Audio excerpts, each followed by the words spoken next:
إن الحمد لله وحده والصلاة والسلام الأتمان الأكملان على خير خلق الله وعلى آله وأصحابه ومن والاه أما بعد. درس کا یہ سلسلہ امام منذری رحمہ اللہ کی کتاب الترغیب والترہیب پر چل رہا ہے.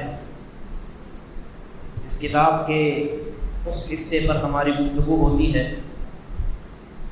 کہ جس حصے کو محدث العصر علامہ محمد ناصر الدین البانی رحمۃ اللہ علیہ نے تحقیق کے بعد صحیح قرار دیا ہے، یعنی جس حصے میں مقبول روایات ہیں اس حصے پر درس کا یہ ہمارا سلسلہ چل رہا ہے.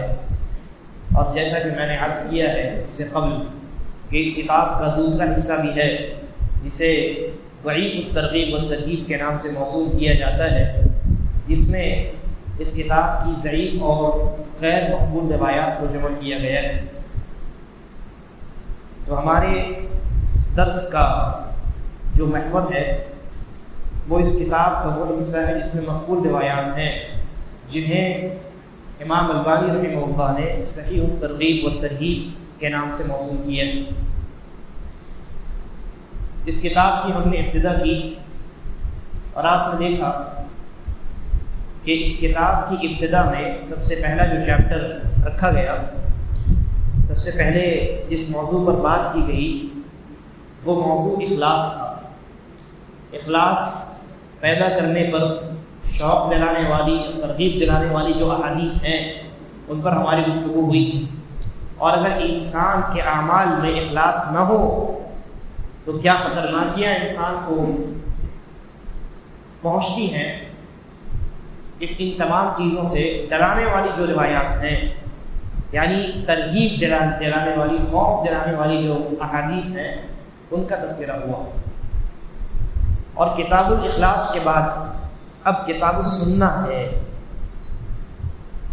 اور سنہ کے تعلق سے اس سے قبل کے درس میں میں نے تفصیل کے ساتھ وضاحت فرمائی تھی کہ یہ جو لفظ سنت ہے اس کے کئی معانی ہیں، اور یہاں ہم سنت کہہ کر کے یا کتاب السنہ کہہ کر کے جو معنی مراد لیتے ہیں وہ معنی یہ ہے کہ وہ باتیں، وہ اقوال و افعال، وہ اخلاق و عادات جو نبی مکرم جناب محمد رسول اللہ صلی اللہ علیہ وسلم سے ثابت ہیں اور آپ کا طریقہ ہے.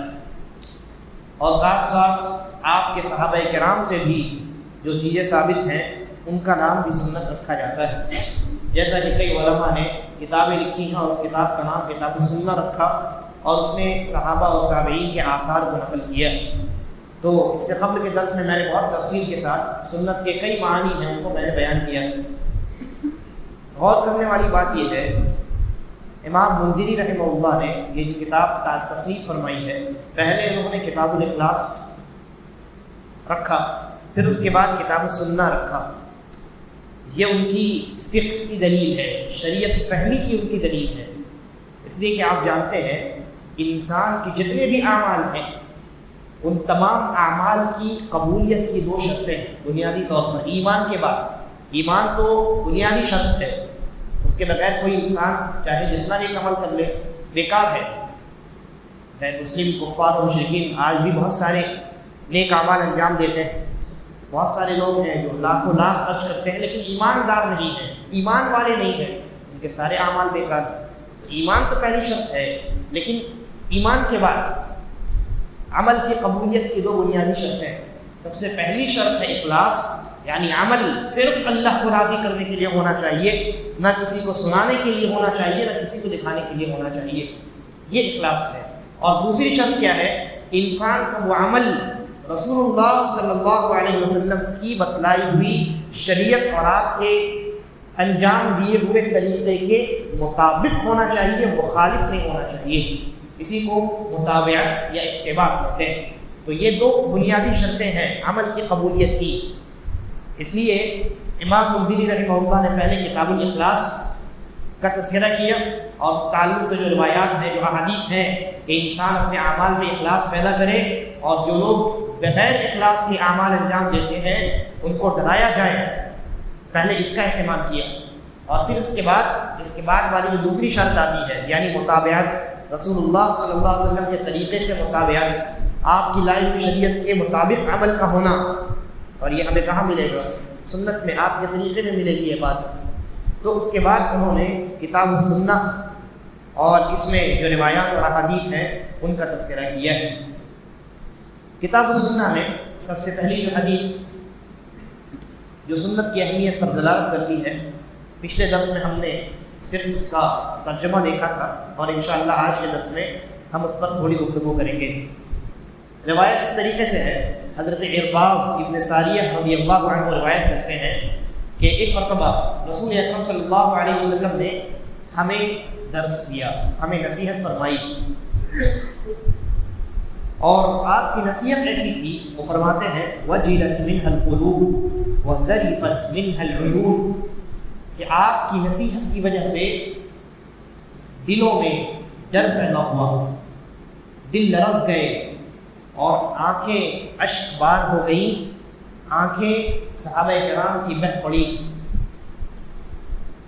اس ٹکڑے میں ایک بہت بہترین نقطہ ہے، اور وہ یہ ہے کہ صحابہ کرام رضوان اللہ علیہم اجمعین کے جو دل تھے، ان کے جو قلوب تھے، بڑے پاک و صاف تھے۔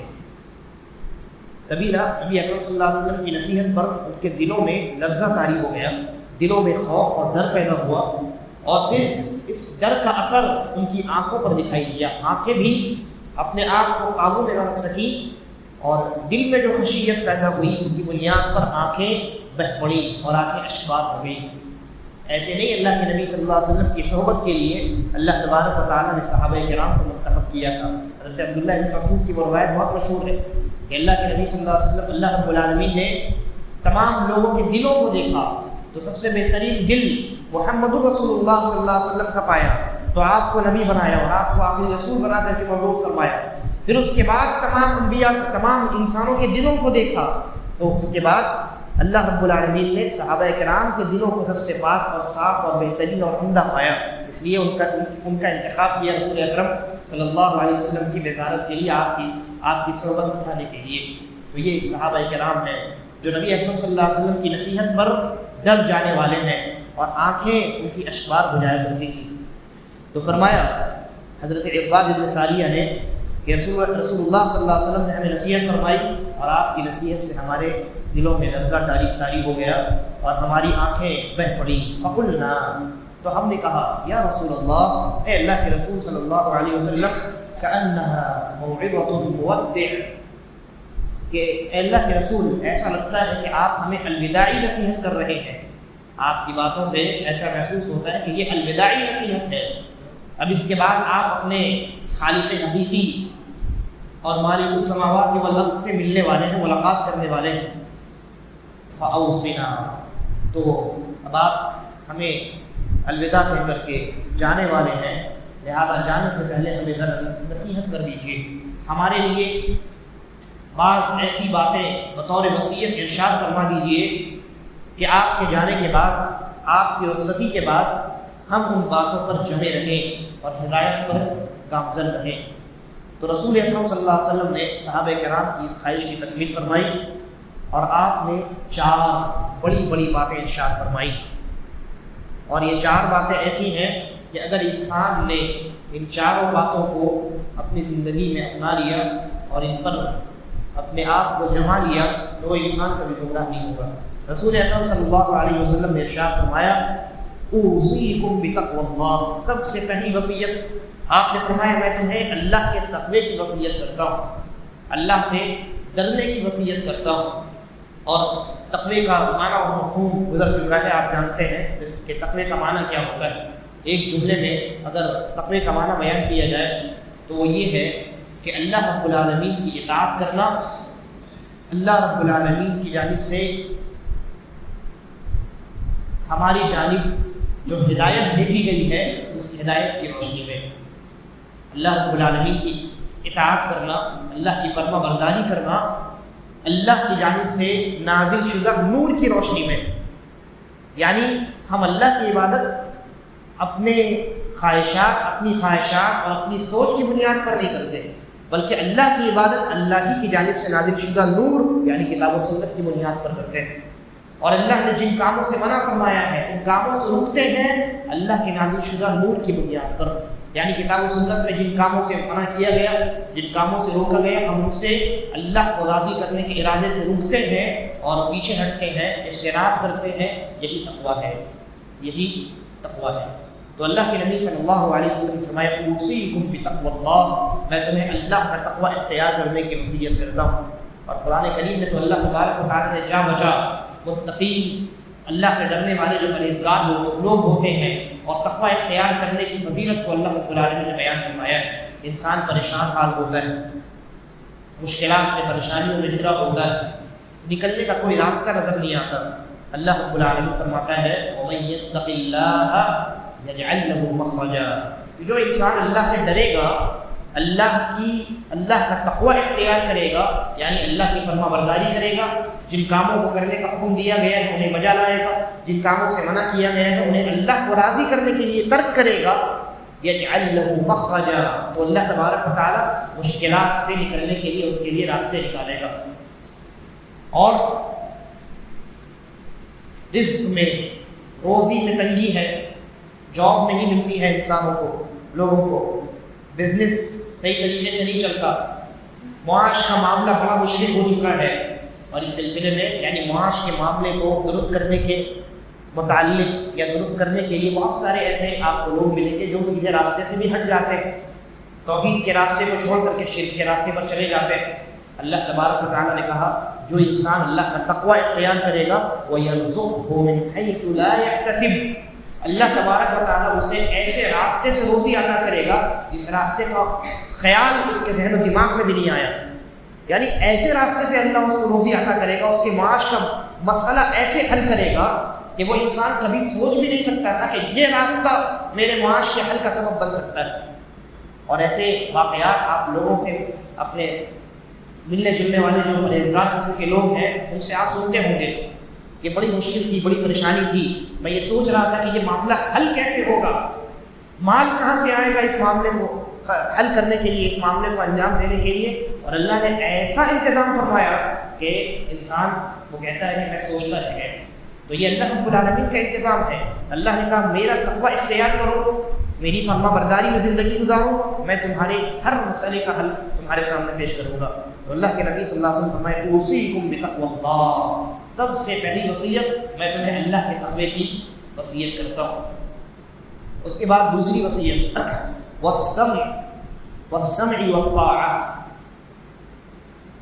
اطاعت و فرما برداری کرنے کی وصیت کرتا ہوں تمہیں، کن کی؟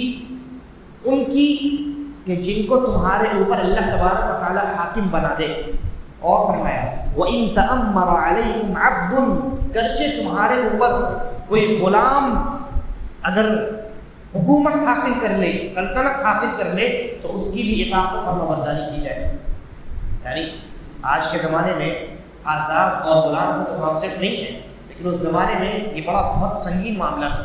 جو لوگ آزاد ہیں ان کا اسٹیٹس بہت ہائی تھا، ان کے معاملات بھی الگ تھے، اور جو غلام ہیں ان کا معاملہ بالکل الگ تھا۔ تو کوئی آزاد یہ کیسے برداشت کر سکتا تھا کہ اس کے اوپر کوئی غالب، کوئی غلام جو ہے وہ حاکم بنا دیا جائے؟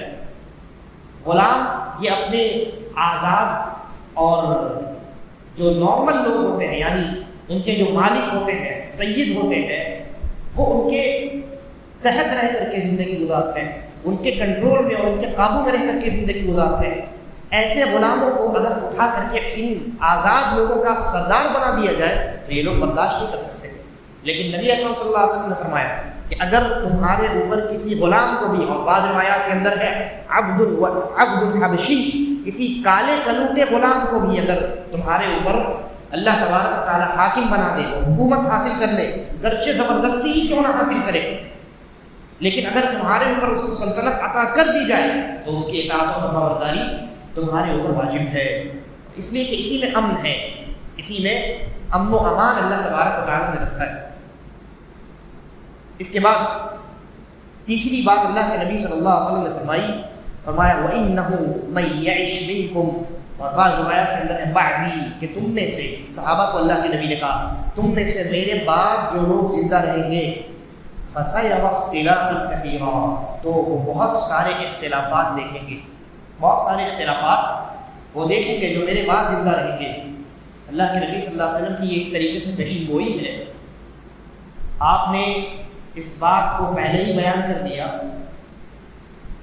کہ میرے زمانے کے بعد صحابہ کرام کے دور اور ان کے عہد میں ہی اختلاف پیدا ہو جائے گا۔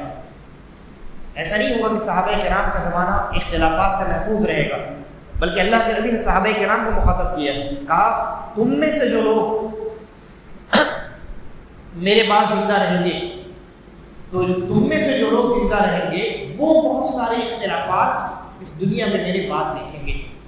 گویا آپ نے اس بات کی جانب اشارہ دیا تھا کہ صحابہ کرام جو میرے صحابہ ہیں ان کے دور ہی میں امت میں اختلاف پیدا ہو جائے گا، یہ آپ نے اشارہ دے دیا، اور بالکل ایسا ہی ہوا، بالکل ایسا ہی ہوا۔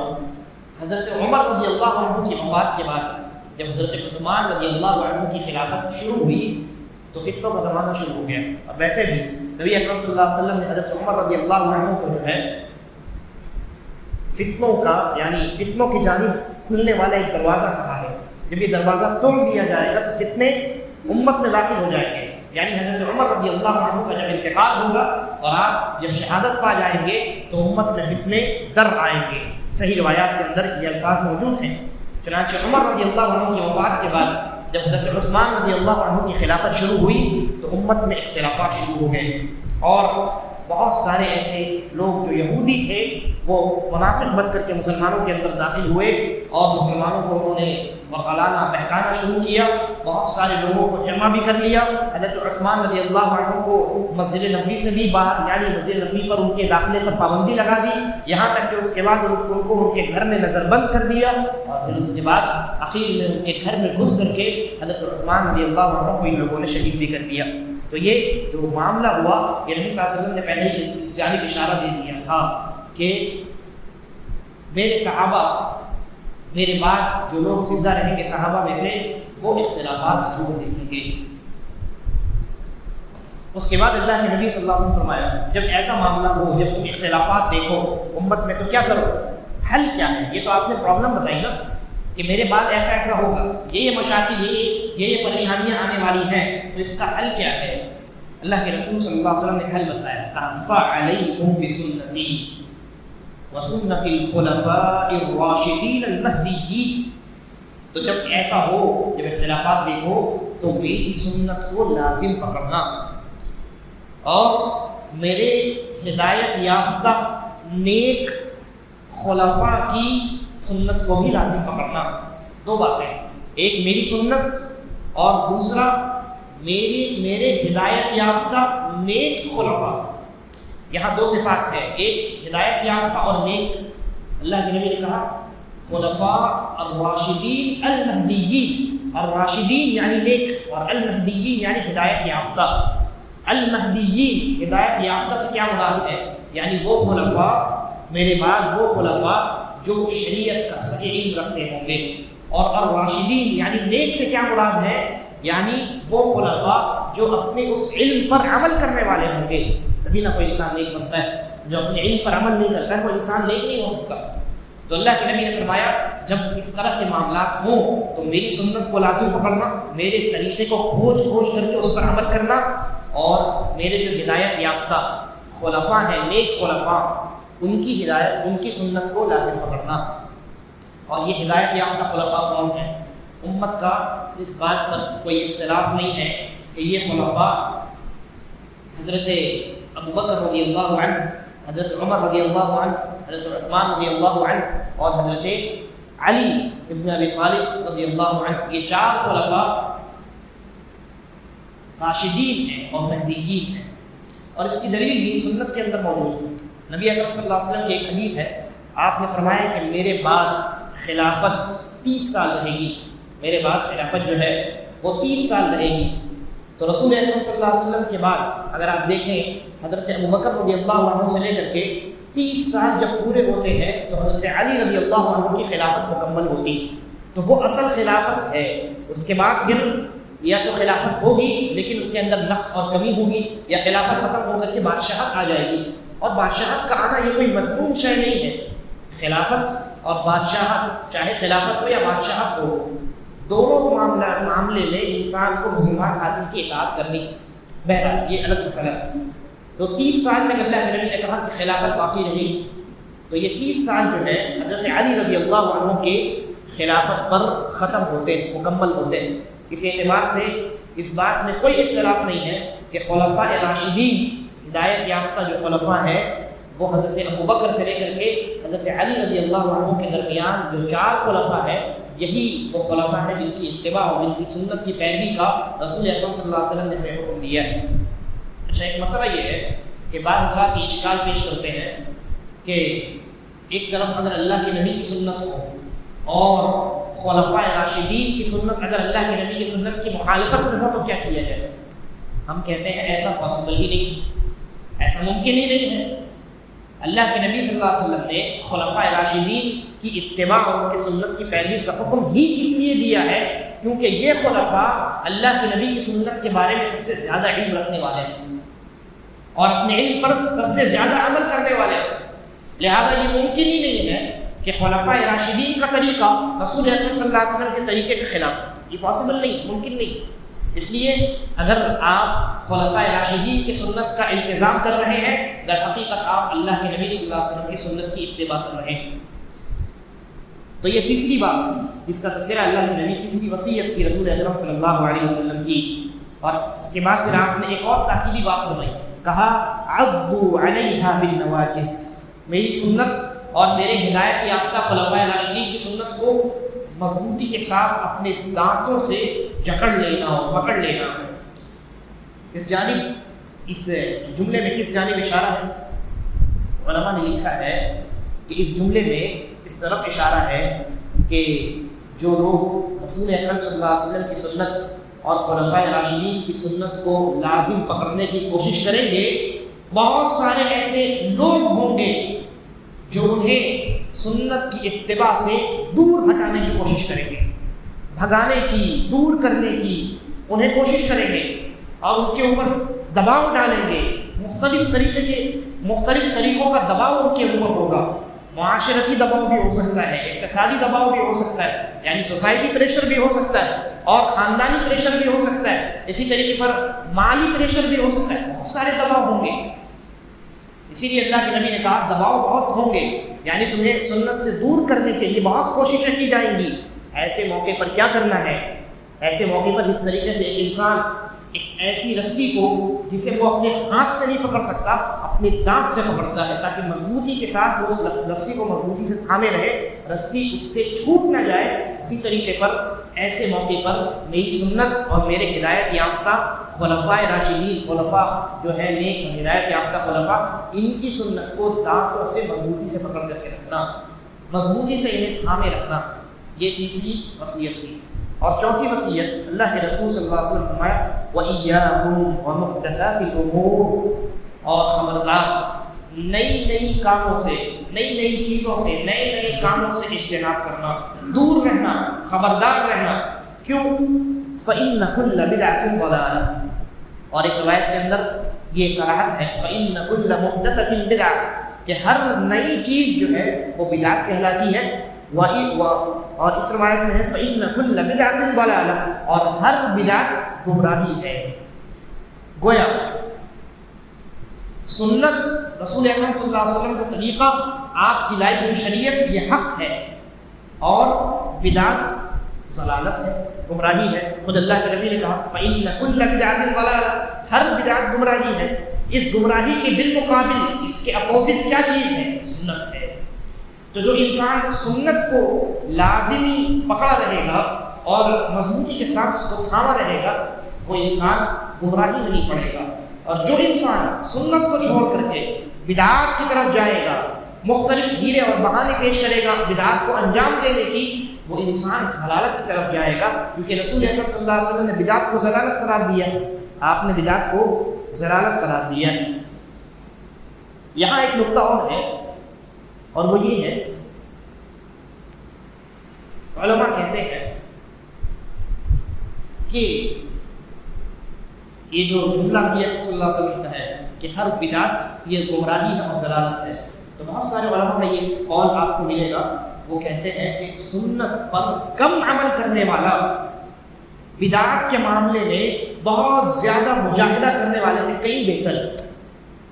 سنت پر کم عمل کرنے والا یعنی کم سنتوں کو انجام دینے والا، لیکن اس کی زندگی میں بدعت نہیں، سنت پر چلتا ہے وہ لیکن بہت زیادہ اہتمام نہیں کرتا، یہ اس آدمی سے کئی گنا بہتر ہے جو بدعات کو بہت زیادہ انجام دیتا ہے، بہت زیادہ بدعات میں لگا رہتا ہے، بہت زیادہ کوشش کرتا ہے۔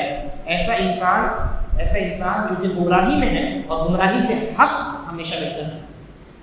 تو بہت سارے لوگ جو اپنی جانب سے دین میں اضافہ کرنے کی کوشش کرتے ہیں، کوئی کہتا ہے کہ دن بھر میں یہ پڑھ لو تو یہ ہو جائے گا، یہ پڑھ لو تو یہ ہو جائے گا۔ بہت سارے حضرات ایسے ہیں، آپ کو بعض کتابیں ایسی ملیں گی جنہوں نے اپنی طرف سے جن کتابوں کے اندر شریعت سازی اور دین سازی کرنے کی کوشش کی ہے، نئی چیزوں کا اس نے اضافہ کر دیا کہ آپ مغرب سے عشاء بیٹھے رہیں اور آپ اللہ کہتے رہیں، ایک وقت آئے گا کہ آپ بہت اعلیٰ درجے پر پہنچ جائیں گے، اور ایک وقت ایسا بھی آئے گا، بعض لوگوں نے یہ بھی کہا ایک وقت ایسا بھی آئے گا کہ آپ کے اوپر سے یہ جو شرعی ذمہ داریاں ہیں، نماز ہے، روزہ ہے، حج ہے، زکوٰۃ ہے، یہ تمام چیزیں ختم ہو جائیں گی، پھر آپ آرام سے فری رہیں گے، آزاد۔ مسلمان کبھی آزاد نہیں ہے۔ تو نئی جو چیزیں ہیں ان کو بہت زیادہ انجام دینے والے بہت سارے حضرات ہوتے ہیں، بہت سارے ایسے وظیفوں کا وہ اہتمام کرتے ہیں صبح سے لے کر کے رات تک جن کا کوئی ثبوت شریعت میں نہیں۔ پیٹ درد ہو رہا ہے تو یہ دعا پڑھ لیجیے، سر درد ہو رہا ہے تو یہ دعا پڑھ لیجیے، جاب کے لیے دعا پڑھ لیجیے، رزق کے لیے دعا پڑھ لیجیے، شادی نہیں ہو رہی ہے تو یہ دعا پڑھ لیجیے، بچہ نہیں ہو رہا ہے تو یہ دعا پڑھ لیجیے۔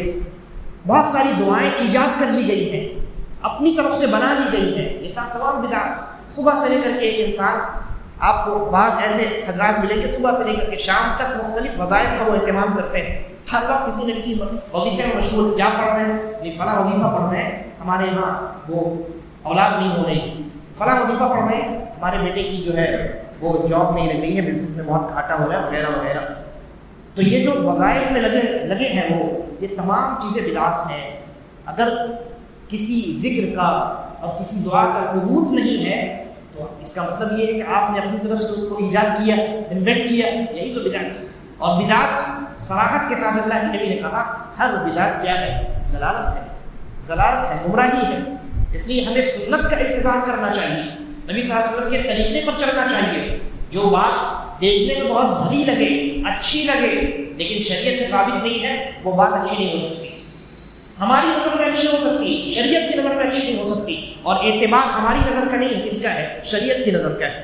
شریعت جس چیز کو اچھا کہے وہ اچھا ہے، ہم جس چیز کو اچھا کہیں وہ اچھا نہیں، کیونکہ ہمارا جو پسند ہے، ہماری جو چوائس ہے وہ تو بدلتی رہتی ہے۔ اب ایک چیز ہے، ایک پھل لے لیجیے، کوئی بھی پھل لے لیجیے، آم لے لیجیے، آم کا موسم، بعض لوگوں کو آم بہت پسند ہے، کچھ ایسے بھی ملیں گے جن کو آم پسند نہیں ہے نا۔ تو ہماری پسند اور ہمارا جو چوائس ہے وہ تو بدلتا رہتا ہے، کسی کو اچھی چیز لگتی ہے کوئی چیز اور کسی کو وہی چیز بری معلوم ہوتی۔ میں نے بعض ایسے حضرات کو بھی دیکھا ہے کہ اگر ان کے منہ میں آپ معمولی سا آم اگر رکھ دیں تو وہ الٹی کر دیں گے، اتنا ناپسند ہے انہیں آم۔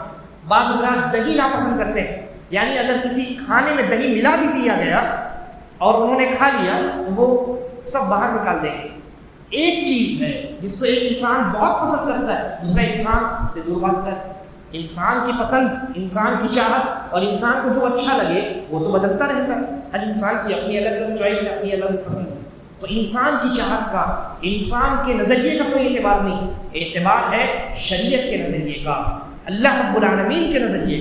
اللہ نے جس کام کو اچھا کہا وہ اچھا ہے، ہم جسے اچھا کہیں ہو سکتا ہے دوسرا انسان کہے مجھے اچھا نہیں لگتا، لہذا اعتبار شریعت کی بات کا ہے۔ شریعت کو جو عمل اچھا لگے وہ اچھا عمل ہے، وہ نیک عمل ہے، وہ صالح عمل ہے، ہمیں جو عمل اچھا لگے وہ اچھا نہیں ہو سکتا۔